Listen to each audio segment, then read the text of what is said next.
Lies and HR. Yeah.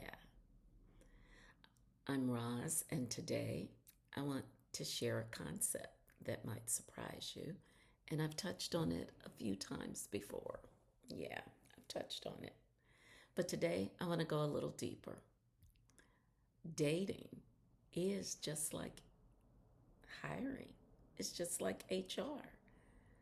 Funny? I know it is funny. But give me a little bit of time.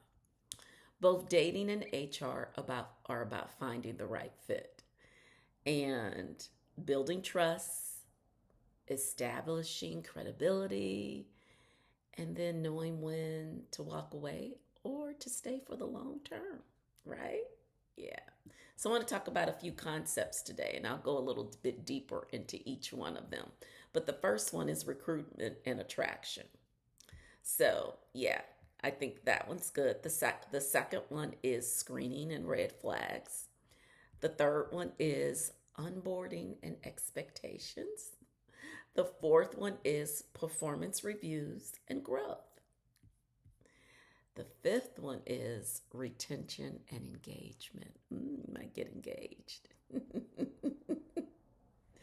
And then the sixth one, number six is staying the course. Yeah, that's what I would prefer to do. Or knowing when to exit gracefully. So let's get right into it, okay? I want to talk about that a little bit more. And, when I talk about HR, I always put on my glasses. I always, put the glasses on a little bit, give a little more professional tone to our conversations. And my study notebook that I always have when I go into my HR meetings, when I go into and perform at work. I won't say perform when I work, but enough about me. Let's talk about this concept, okay? So, first, what we're going to talk about is the what I mentioned first on number one, um, recruitment and attraction. Yeah. So, in dating, you know, and recruitment, you put yourself out there, right? And it's a dating profile, the pictures, the first impression. In HR, it's the job posting, it's the employer brand. So you have a brand for your personal self, who you are personally when you're dating. And then employers have a brand as well. So get with the concept, all right? In both, you're trying to attract someone who aligns with the values and the vision that the organization or you have. So the trick, authenticity. Don't oversell, don't catfish, don't make promises you can't keep. Be clear about who and what you're looking for. Be yourself. Yeah. I always think that's the best in interviews because it'll eventually come out and everything comes out in the wash. Everything that's happened, it will come to light at some point as well in relationships. So, screening and red flags. So, as I think about that, first dates, they're definitely just like an interview. So, think about that. They're definitely like an interview. You are getting prepared, you're getting dressed, you're assessing this person, you make sure you have on the right thing at the right time, the right outfit. Now, today's outfit may be, for me, a toss between a date or work. With a cute jacket, you won't be able to tell, but I digress. Screenings and red flags. So you're assessing, is this person aligned with my non negotiables? Do they respect boundaries? Are there inconsistencies between what they say and what they do? And in HR, it's the same. Resumes get screened, references checked, red flags spotted. Here's the thing, in dating, sometimes you can't get references.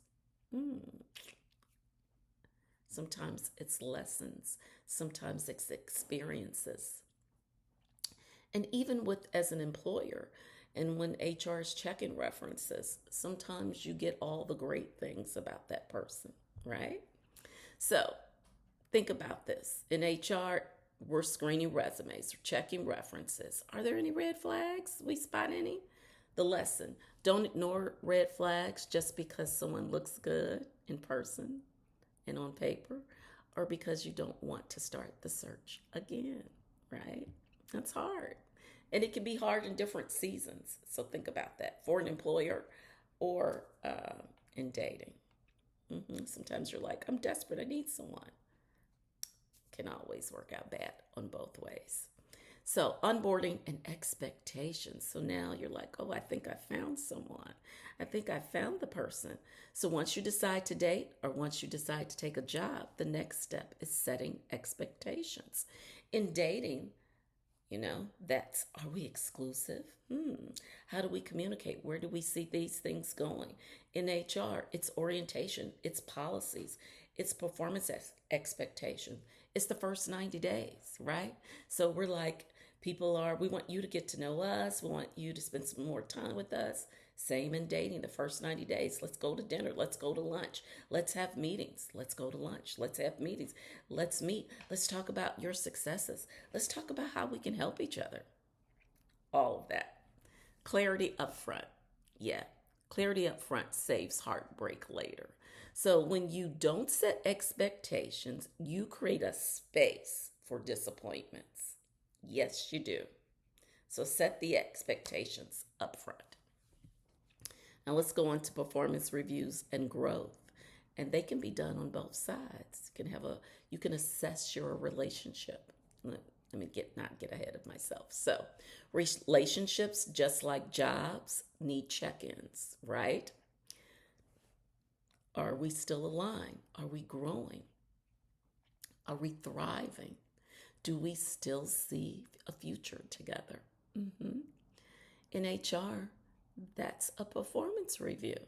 In dating, it's those late night talks about where things are going. And just like in the workplace, if you don't talk about performance and growth, you risk stagnation, or you just have resentment over time where people don't know where they stand. And so the same can happen in a relationship. If you don't do a check-in, if you don't say, hey, how are you feeling? Or am I giving you what you need? At work, you can say, hey, how am I doing today? I've had a few projects, and here's where I think I did really well on. Here's where I feel like I needed more help or I could have done better. To your employer, say that. Tell me what you think, and ask for feedback. Don't be afraid in either of those. So if you're in a relationship, whether it's 90 days or whether it's 6 months, it's always good to do a check-in and then go have a romantic dinner. Yeah, and you can't do that at work, though. I hope you can't do that at work. Retention and engagement. I couldn't wait to get to this one. So you can't stop putting in effort once you've got the person.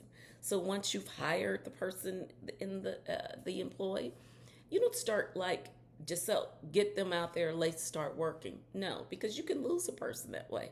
You want to have not only check-ins, but you want to say, how are you doing? Do you need growth? What else do you need more of? Do we see a place where you can advance and grow? How much longer do we want to keep you? We might need to give some more money. We may need to increase your salary. We may need to get you more projects to do. And in dating, that's still going on dates. It's still listening. It's still showing affection and giving hugs and kisses. Not at work doing that, okay? But on dating, we want all of that, right? Showing affection, the 5 love languages. So in HR, it's recognition, development opportunities, and keeping employees engaged, right?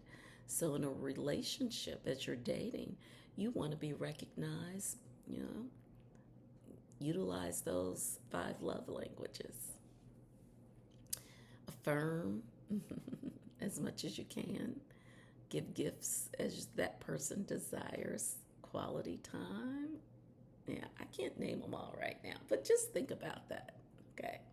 The message. Retention is about effort, and so in relationships, it's about the effort. And if you don't nurture the connection, someone else will. And at some point, you want to get to long term and be engaged in the engagement. You want to keep it going, right? In a relationship. So let's say this. Number 6, staying the course or exiting gracefully. So sometimes you can have this great relationship and things are going really well, but then something happens and you realize maybe it wasn't the right decision. And what does that mean? So, every relationship, every job actually reaches a crossroads. In dating, you ask, is this the person I want to grow with long term? Can I see us building something real together? We're engaged, but, or maybe we're not. But where else are we going? In HR, is the employee still the right fit for the team or the organization? Do you want to grow here, or is it time for them to move on? Either way, sometimes the answer is to stay the course. Yes, continue to do the work, recommit, double down, invest in your future, invest in each other. Other times, it's about exiting with respect. Either way, whether you're in a relationship or whether you're an employer. And in either way, I don't recommend ghosting your employer and never returning. And I don't recommend in relationships that you ghost. That if you want to resign in the workplace, you give your employer notice.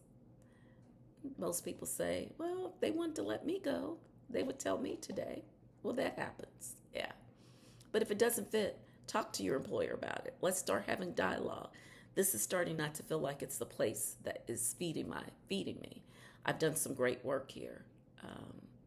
And maybe you found something else, or maybe you want to start your own business. You don't have to tell your employer that, but you can exit gracefully with an exit strategy that can leave your integrity and your brand in place. And as an employer, I also think employers owe it to employees to not to have a brand as well, and to not come across as, if you're going to separate an employee, to come across and make that last day be a negative experience, even if you're terminating an employee. Not making people to feel bad because you're terminating them. They're already going to feel a certain way. They're already going to feel bad, but not making that last day be a negative experience. And I can tell you, I've worked for employers where someone was saying, I'm giving notice, 2 weeks is my last day, and that employer in turn decided to let that person go sooner and terminated them, discharged them. That leaves a nasty brand in your mind about that employer. So employers also have to remember, and HR can coach on this, you have a brand, and how you treat people in the workplace is your brand, and people talk about your brand out in the community, and it can become nationally, globally, locally, however. So getting back to relationships, you don't want to ghost people. You need to sit down and have that conversation, right? Yeah. Because if it's to stay the course and recommit, do it. But then here's the truth. Not every relationship or job is meant to last forever, right? And that's okay. And I said not every, because some relationships and some marriages last forever, and it's to death do you part. And I love that. Yeah, exactly. I love that. But on those occasions when it's not, just know that's okay. What matters is how you decide. If you choose to stay, stay with intention in the relationship. If you choose to stay in the organization, be intentional about that. And if you choose to leave, leave with integrity, right? Okay. So, a couple of things to close out on here. So whether you're looking for a partner, or you're looking for a job, or you're hiring a new employee, remember this. Dating and HR both come down to the same thing. Yeah, it really does. Know your worth. That's right, I said it.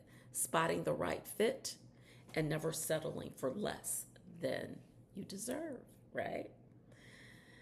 So that's the end of today's session. I am so happy to be talking about this topic because I've talked a lot about dating and I've touched on different topics on sex lies, and I hadn't connected the HR piece. So now I've done that for us today, and there'll be many more times that I will weave all of those into our YouTube conversations. So do me a favor. I appreciate it if you like this video, comment on this video, share this video. And if you comment, tell me what resonated with you. And do you have your own dating or HR stories? Share them with me. I'd love to hear. You can share it privately, or if you want to share it in the comments, it's okay. We'll work it all out together.